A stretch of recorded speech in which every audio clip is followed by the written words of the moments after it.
Okay, we're live here from Sandal Street in central London, and as you can see, we're here with Urban Scoop, and we're doing the recce for next Saturday. And I think with everything that's been going on in the country, next Saturday is a vitally important moment in our movement's history. We all know that Tommy's in prison.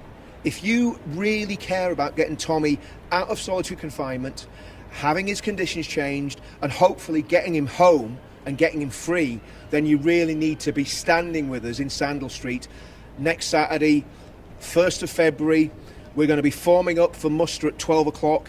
And I don't know if you can do this, Wendell, if you can just zoom the camera over my right shoulder and just up to the corner of the pub there, just so that people can see where they'll be coming. So you'll be coming into Sandal Street, you'll be coming past the Wellington pub on your left hand side as you come in, and the Union Jack Club where I'm standing now, that'll be on the right hand side. And what we're going to do is just zoom right round, Wendell. We're going to be filling up right the way up Sandal Street. There's a set of railway arches there, and there's two streets either side of that. We're going to be filling that area, because what we've agreed with the police, because obviously we don't want to have major disruption to the whole city. We're not like the other marches that just close the whole place down. What we've agreed with the police is that we will keep people off Waterloo Road as long as possible. So what we're going to do is we're going to bring everybody up this street here. So everybody's going to be going up Sandal Street and filling up under the arches to the left and the right. And that means that we're going to keep that road open as long as possible. So everybody's going to be on these side streets until about 1 p.m. Then at 1 p.m. we'll form up at the end of Sandal Street behind the banner. And if you just look over your right shoulder there, Wendell, we'll form up Sandal Street at the end of that street there with the banner, and then we'll step off at 1 o'clock and we'll start the march. So come on with me, Wendell, and I'll just show you a few more bits and pieces about this march. One of the important things is that we get in Waterloo Station. There's quite a lot of exits from Waterloo Station, and I'm going to check with Big Paul, just make sure I've got the right exit. But you want to come down the exit that is where the escalators are. It's right at the end of Waterloo Station. As you come into Waterloo Station off the trains, you turn right and you head towards the end, and there's an escalator that heads down, and I have a feeling it's exit 2. I'll just check with these guys. It's exit 2. Okay, good. It's exit 2. If you just swing the camera around there, Wendell, and people will see exactly where that is. Okay. So let's go over. Yeah, let's go over. Yeah. So that is the exit that we'll be coming out of. That's exit 2 in Waterloo Station. There's a McDonald's on the left. There's the tube station on your right. So, all right, how you doing? So that's where you're coming out from, and then you come across the road and straight down into Sandal Street. If you're disabled, we'll show you where the disabled people will be coming out on the march when we get on the walk. So let's just start walking here, Wendell, and we'll just go through. What we're going to do now, we're going to walk round. What we do when we're doing these events, we always make sure that we liaise with the police, because what we're totally concerned about is keeping the thing peaceful, keeping it legal, and also keeping it very safe for everybody that's coming to these events. What we don't want is scenes of disturbance, scenes of hassle. We want everything to be very, very peaceful, calm, that great event sort of feeling that we've had for the last 4 events, I suppose. It is now St George's Day, 1st of June, 27th of July, 26th of October. We want to keep that vibe going, even though we're dealing with some really serious issues. And if you're watching this and you're concerned about what happened in Liverpool and Southport, if you're watching this and you're concerned about the grooming gangs, you really should be at this event. You should be coming to this event, because this is a way for you to legally and legitimately let off as much steam as you want, as much frustration as you want, but do it in a controlled manner where we're letting the government know that enough's enough, we've had enough of them, and we want them to go. Come on, man, let's go. We want everybody coming to Sandal Street. What we don't want on the day are people congregating on Waterloo Road. It's very important we keep Waterloo Road clear as long as possible, okay? So we want everybody backing up Sandal Street. There's plenty of room. We'll have stewards, we'll have security to tell you exactly where to go and how to do it. So that's very important that we keep this free-flowing until the last minute when we step off and start the march. Right, let's go, Wendell. We'll go for a little walk. Yeah. So this is the route that we're going to be going down. We set off from Sandal Street onto Waterloo Road, and we're going to head up here. And I've got people that will keep me right on the actual route of where we're going, so we'll make sure I don't go wrong. But we're going up to the roundabout here, and then we're turning left as far as I know onto York Road. So if you just look over, your left shoulder again there, Wendell, that is one of the access points for disabled people. There's another one further round, but that's one of the access points. Okay. That's the tube. Yeah, that's the tube. I mean, if people are coming on the tube, that's one of the exit points. So if they're coming out of there, they're coming out and they're going right, heading down towards Sandal Street. Yeah. And this is another one as well. So this one here, again, people can come straight down here. So the disabled people will come out of there, Wendell, behind us. So they'll come out of there, and then they'll come down here. Okay. But I'll show you that. I'll just show you that just now. Yeah, that's the yeah. Yeah. So we'll just go up here. So they will come out of exit 3, I believe it is the disabled exit in Waterloo Station. I'll double check that. And then they come, just swing the camera around there. When they come down there, straight down, so they can have a wheelchair race down there. Get to the zebra crossing, and then you're across, and you're into an area where you can just zoom through there without any curbs or anything. So it's perfect for people that have got mobility issues. Okay, let's go back on the route. I think these things are important to talk about, Wendell, because at the end of the day, when people are coming here and they're making an effort to actually come when they've got disabilities, or they want to go on the march, we've got to tell them exactly how to get there and exactly what to do. Yeah. So, right, Wendell. So we'll be going under this bridge. We want the people down under this bridge. Obviously, we'll have the banner at the front.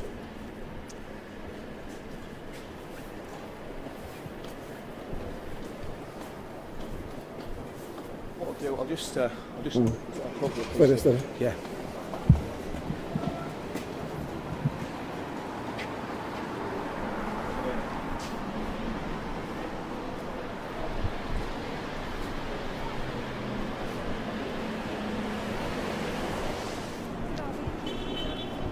And again, that's just once more, just for the disabled, just coming down that main drag. It's just the same thing.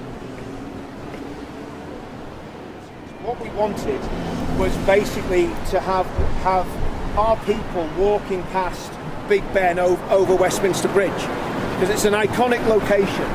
And also, Sadiq Khan's offices are just over there. So we want to go past Sadiq Khan's offices, and I'm sure there'll be plenty of booing when we get to Sadiq Khan's offices. Big boo for Sadiq Khan. And then what we'll do, once we get past there, we'll hang a right onto Westminster Bridge. And Westminster Bridge, it's just such an iconic landmark in London. And walking across Westminster Bridge to heighten awareness for all the issues that we're concerned about, the Southport, the grooming, the political prisoners, Tommy's situation in prison, and the fact that Tommy's a political prisoner. Doing that on Westminster Bridge, going past Parliament, sends a massive message to the government. And the more people we can get there, the better. If we have 100,000 people there, fantastic. But Richard, people will be asking, we hear about the word being used. Yeah. Tommy is a political prisoner. Yes. What is meant by that? Well, it means he's in prison because of his political beliefs. He's not in prison. Now, what totalitarian states do, Wendell, when they're trying to imprison people, they don't just say, we're going to put you in prison because of your political beliefs. They use soft totalitarianism so that the public are fooled. So that the public are fooled. They use soft totalitarianism. And from our point of view, that's exactly what's happened to Tommy. As far as I know, there hasn't been a journalist put in prison for contempt of court since the 1940s. As far as I know, he's the first journalist to be put in prison for that. And, of course, it's massively backfired on the state, because the film that he's produced has been seen by 150 million people. It's still on Twitter. Yeah. People can still access it and see it. They can still see the Silence film by going onto Tommy Robinson's page. So it's still available to people. He is, under the circumstances, doing remarkably well. I mean, it's not good for him, let's be honest. It's not good to be locked up in a prison cell 21 hours a day, Wendell. And that in itself is a political act. And think about this. The prison governor said this. She said that he was in isolation, wait for this, Wendell, because of his ideology. And why is that? Because in Woodhill Prison, 40% of the prisoners are Islamic. And he is under threat from Islamic terrorism, Islamic terrorists continually. And there are Islamic terrorists in that prison, including, as far as I know, Michael Adebayo, who was one of Lee Rigby's murderers. So he is in very real danger if he goes into general population. He shouldn't be in a high security prison. He should be in an open prison. So without a doubt, he's a political prisoner. And let's get it right, it's not just the Labour Party that's used politics to put him in prison, uses politics to put him in prison. The Conservative Party did it as well in 2018, and we were all there for that as well. When you remember it well. Yeah. Let's keep walking. So I want to keep these guys going. But so yeah, we're going to be heading down there. So this is a bit of a choke point actually. So when we get down to here, we're going to have to work some things out about how we do all this. We'll maybe just cut the camera here because I want to talk to the security here about just how we do this. So we'll just chop things off for a bit. Right, I'm just going to explain what's going to happen here because obviously this is a bit of a choke point for the march. So we're going to come up here with the banner. We're going to stop here. We're going to have a set of security and stewards across the road. They're going to come behind the banner. So the banner's going to go in front of the stewards, and the stewards and the security are then going to funnel people through this area. So they're going to be going through not in single file but in a lot, so it will actually slow everything down. So if you're at the back of the march, you'll notice things have stopped. There's no dramas, it's literally just to get through this choke point, and it's what we've got to do. So there'll be a line of security across the road behind the banner because they'll all funnel in behind the banner, and then they'll literally escort people through. And then what we'll do, it'll almost be like the march starting again. We'll form up on Westminster Bridge, and everyone will be behind the banner on Westminster Bridge. And that's, it's really important we do that because otherwise we can't go round that way because we've blocked St Thomas's Hospital. Yeah, we can't do that. No, we can't do it. So we want to keep, obviously we don't want to stop the emergency services getting to St Thomas. So we'll just have a look down here when we'll see where it goes. So this is the only part of the march that's a pinch point really. The rest of it's all very, very straightforward. But you see how narrow it goes there, Wendell? You see the yeah. Because I mean, obviously people can go on both sides of that, but that's into the Park Plaza's car park. So we want to try and keep everyone moving quickly up here, but keep them moving so it's not a crush. You know what I mean? 'Cause what you don't want, what we don't want is any aggro from that point of view. So yeah. It's all good. Let's stop here because I want to have a quick chat with the police about what we're doing. So what we're going to do, just the other side of those traffic lights, we're going to rush forward with the banner. So there's going to be 2 or 3 people sprint forward with the banner, stop the other side of that traffic light. It's a 6-metre banner, so it'll take up most of the road.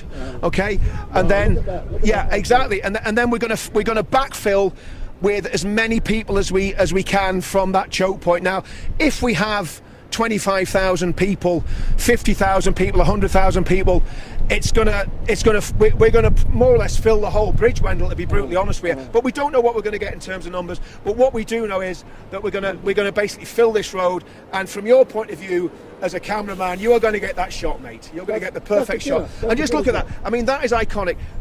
I think what people have got to realise is, right, what this is behind me is the heart, not just of British democracy, but of global democracy. And what the British did, for good or for ill, they exported democracy and law and order to the world, and it's still thriving all over the world. The United States just proved it last week with that amazing election win for Donald Trump. But democracy is massively under attack in the UK, and that house, when you've got the Prime Minister that sits in that house saying he'd rather be at Davos than in Westminster, that tells you everything you need to know about our current Prime Minister. And if you hate, not him, but if you hate what he stands for, and you believe there's a better way of doing things, join us on the 1st of February, because we've got a lot of speakers that have got a lot of good ideas that are going to tell you exactly what we can do to change things. So just look at that. Just look at that beautiful scene. With us, some of the really nasty far right people. The ones that try to jump they're jumping with the banners. They'll not do it. We'll keep an eye out for that point in case there's any. Those drop. Yeah, I mean, just look at this. This is what we're walking across when we're doing the event. If for nothing else, come on the 1st so you can walk over Westminster Bridge unhindered. Absolutely fantastic. A little bit of photo bombing there. We don't mind that. It's a free country. If you want to jump in the photograph, feel free. But it's absolutely magnificent. I was saying there, Wendell, this is where I first came to do the first ever event in 2017 for Veterans Against Terrorism. Just further along here in Parliament Square, and it was a result of that terrible attack that happened on this bridge in 2017. That was one of the turning points. There was the Ariana Grande massacre in Manchester, where that jihadist suicide bomber blew himself up and killed all those women, children, young people. And then we had the assault on Parliament, and then we had the Borough Market attack as well. That woke a lot of people up. You know, the football lads. We worked with the football lads for many, many years, and again, they get a bad rep, and they shouldn't have had a bad rep, because the way they behaved throughout the whole of that time period, Wendell, was with dignity, with solidarity. They managed to bring people together. They did something that had never been done before, the football lads. They brought people together from so many different backgrounds. This is where democracy was birthed, and it was birthed in blood, unfortunately. If you think about the English Civil War, you know, that you had something very similar to what's happening now. You had tyrants in control of the country. You had a tyrannical king that didn't want people to have any freedom, and of course Oliver Cromwell and his mighty Roundheads came in and did what they did, but then of course they went to the extreme, and what came out of that eventually was a settlement where we got the democracy that we enjoy now. You had things like the Glorious Revolution, and you ended up with a country that is settled and peaceful. And it's been like that for 300 years. And what scares me, Wendell, is that we might lose that by default, by not paying attention and by not being involved in movements like ours. Because I believe there are cynical and sinister people that want to take away our democracy, and they want to take away our freedoms, and we mustn't let them. And what we've got to do is start. I mean, we had another meeting in Millbank many years ago called the UK Freedom Movement. We've got to stand for the freedom of the British people from all backgrounds, and that's what it's all about at the end of the day. It's about freedom, and it's about freeing Tommy Robinson as well. Do you know something, Richard? Looking at these visuals, with that over there in the background, the wheel, and with Big Ben, oh my word, we are seeing the best. And it's midday. It's midday. We're seeing the best. Are we going to hear the chimes? Does that bell work? Any second. So carry on. So I nearly forgot. We're going to hear the chimes, and even the river's looking cleaner today, Wendell. They've even cleaned the river up for our demonstration. Listen, there's Big Ben. Hold on.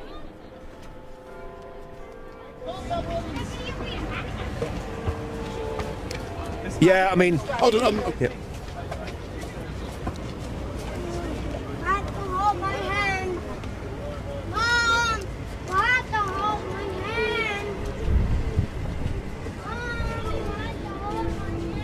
Richard, talk about great timing. That was brilliant. Well, we couldn't have done it better, could we? Of course, we planned it all out, Wendell. We knew we'd be here at exactly 12 o'clock on Westminster Bridge, listening to the chimes of Big Ben. And do you know what? I honestly think it's the first time I've actually listened to those chimes in person on the bridge. You used to hear them on the news at 10, but I've never actually heard them. But do you know something? I can actually hear the chimes saying, "Free Tommy! Free Tommy!" Well, absolutely. I mean, look, the reality is we want to see Tommy Robinson out of prison. It's as simple as that. He's been persecuted, he's a political prisoner. We want to see Tommy Robinson out of prison.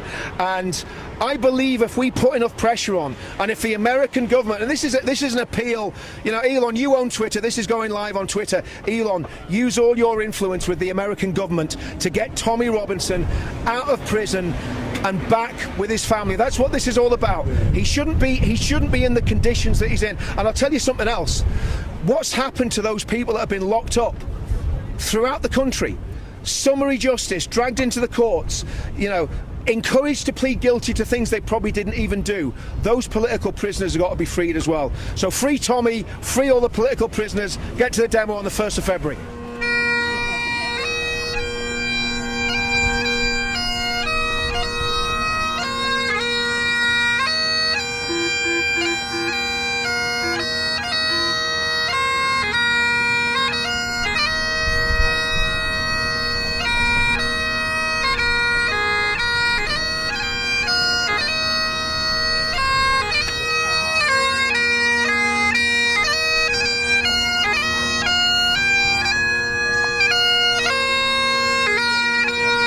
I just want to ask people to actually, if they can scan that, if they watch this on the video, they might be able to scan that QR code, and give this guy some money. So let's make this guy a millionaire. If you're on Twitter now, scan that QR code and start giving this guy some money.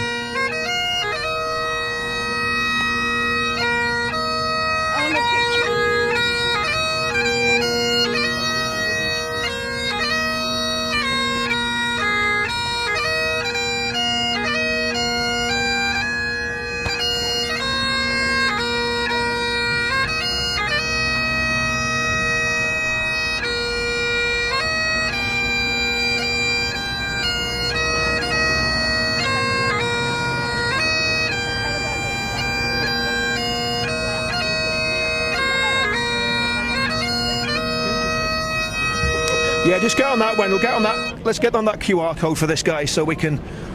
So, guys, if you can scan that on your phones, give this guy some money. Let's get him to the Piping World Championships. All right, mate. Thank you, sir. Thank you, sir. Appreciate it. So, right, this building behind you now is Portcullis House. Oh, yes, and right. that's where the MPs Have their offices. have their offices. Yeah. I was going to make a comment there, but I thought better of it. It was about stacking something that high. Let me say, I didn't know they stacked it that high, Wendell. Yeah. No, I mean, I think the problem is a lot of these MPs, they seem very spineless, Wendell. Yeah, you know, somewhere over when there's some hurricane. Go. yeah, a lot of these MPs sadly seem very spineless. You know, you hear them interviewed, they don't seem to have any ideas, they don't seem to have any creativity, they don't seem to look at things from different angles. They just trot out the party line, and what we've seen in America is the complete opposite of that. Yeah. If you look at what Trump's brought in, I mean, I saw a press conference with Trump the other day, and he had some of the biggest business people in the world standing next to him, and they were all showing him a great deal of respect. And what's that saying? Yeah, exactly. It was. I was going to say it was a bit like a scene from The Godfather, you know, when they go to see the Don, you know, but they were going to see the Don, you know, the Donald. They want tax breaks. They want tax breaks, and look, he wants to do business with the world, and I think sadly our country's going in the opposite direction. So we'll all be coming down here. We'll be coming past Big Ben, past the House of Parliament. That's your money shot there, actually, Wendell. That's where you want to get your camera pointed when the banner comes down. So you almost want to race. But we'll be over there in the road. You want to have people there. Yeah, in the road. Yeah, you want to have people there filming. Okay, all right, mate. Doing all right. We'll be just forward of the cenotaph, and the reason we're going just forward of the cenotaph, we don't want to be near the cenotaph in terms of lots of people milling around it, standing around it, because that is a sacred monument, right? As a veteran, right, that is a sacred monument. And I was sick when all these other demonstrations were happening. People desecrated that monument. People were doing all sorts of stuff. There was one time, I think, about 5 years ago, there was people swinging off the flags on that monument. So we're going to be just forward of the monument. The stage is going to be literally right in front of it. We're going to backfill right the way down. If we have 100,000 people, we're gonna need a lot of space. If we have 10,000 people, we're going to need less space. We don't know what we're going to get until the day. We want to make enough noise so that Keir Starmer, so that clueless Keir, two-tier Keir, Big up. the Commissar of Downing Street, we want him to hear the peasants. We want him to hear the revolting peasants having a revolt outside Downing Street, and this location is absolutely perfect for that. And I think if we get a day like today, Wendell, I mean, this is meant to be the biggest storm in British history, and I'm just glad I'm in the right part of the country at the minute. and we pray that the weather's like this next Saturday, because it'll be absolutely fantastic. It's going to be a great day, everybody. It's going to be an absolutely fantastic day. There's going to be some fantastic music. There's going to be some fantastic speakers. We're not going to tell you who they are, but some of them are very wealthy. And it's just going to be, the best demo we've done this year. But you know something? I believe I'm going to be a speaker, but I'm broke. Well, I'm not wealthy at all. Never believe someone that says they're broke. But Richard, for the people who are just joining us, and they have yet to get the chance to find out more about the meeting place, the time, the route, sum up in regards to what's going to be happening. Absolutely. I mean, I think the thing is, what we've got to realise, if someone's been watching this stream from the very beginning, there's going to be a lot of repetition here, but we do that deliberately for a very simple reason, that we've got that people are jumping on and jumping off all the time, because we know this is like been a 3-hour stream, I think, Wendell, certainly That's a 2-hour short stream for me. Yeah, I know. So basically, what this is about, right? This event is first and foremost about political prisoners, specifically about Tommy Robinson and his situation. As we've said, and I said it at the beginning, Wendell, Tommy Robinson is a political prisoner. And what that means is he is in prison because of his political beliefs. And the governor of the prison that he's in said he's in solitary confinement not because of any crimes he's committed, Wendell. He's in solitary confinement because of his ideology. And I want everyone that's watching that, let that sink in.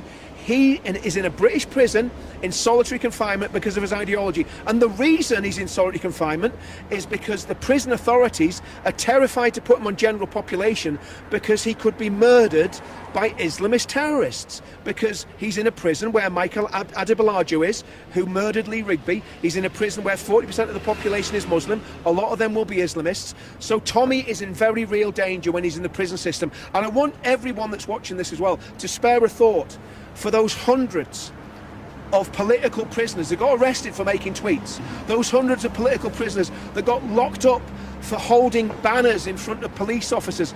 And I want you to think about Peter Lynch, the late Peter Lynch. Yes, the last words that I heard Peter Lynch say on that video that was put out where he was in front of the police line, what was he saying? Was he saying, I want to kill police officers? Was he saying, I want to attack the police? Was he saying things about migrants? No. Do you know what Peter Lynch said? He said, I pray for my children. I pray for my children. He went to prison, he broke down, and remember how fragile the human mind is. He broke down in prison and he took his own life because he was getting bullied. We don't know who by. Yeah. We've heard rumours of who he's getting bullied by, but we don't know for sure. But he was getting bullied and he's dead. Now, political prisoners in the UK, that's not acceptable. That's not acceptable to me. In this country in the 21st century, it's not acceptable that we've got hundreds of people behind the door, not because they're criminals, but because they said hurty words on Facebook or because they went to demonstrations. When you do a protest, right, if you behave in a civil manner with the authorities and you don't start throwing your weight about, you don't start threatening, you can negotiate with them, but also you've got to be firm with them as well, Wendell. And you've got to know your rights, and you've got to know that you've got the right to do exactly what you want to do and do it how you want to do it. So, Richard, in closing, we're now in front of number 10 Downing Street. So, what do you have to say to Keir Starmer?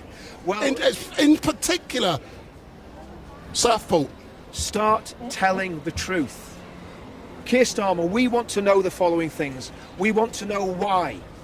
We want to know why that man did what he did. We don't want anything hidden. The British people don't want anything hidden about what that monster did to those children. We're all big boys and girls. We can take it. And I think you owe the British people a massive apology, Keir Starmer, because without a shadow of a doubt, you did not tell us everything. And if you don't tell us everything, that means you're not telling the truth. And that makes you a liar. And we cannot have a situation where the Prime Minister of the United Kingdom, when a terrorist attack takes place, the British people have a right to know immediately that that is a terrorist attack.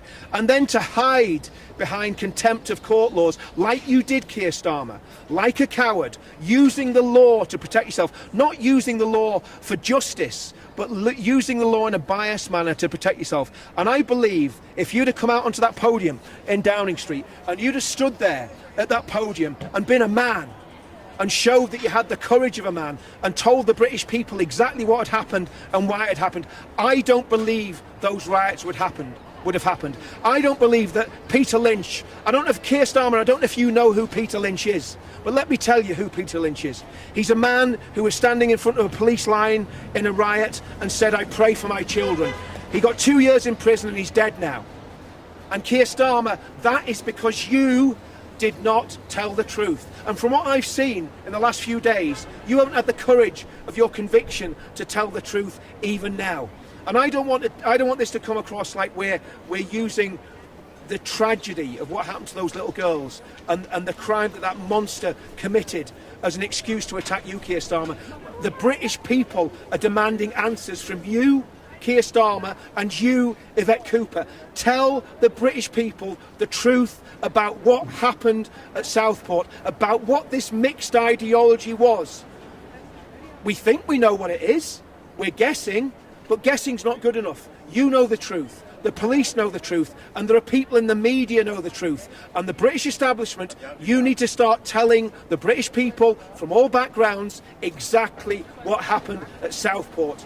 And that's what we're going to do on Saturday. We're going to demand that you start telling the truth when we come here on the 1st of February. Next Saturday, we'll be outside Downing Street and we'll be letting you know that the British people are extremely dissatisfied with you and we want you to resign and we want you to go.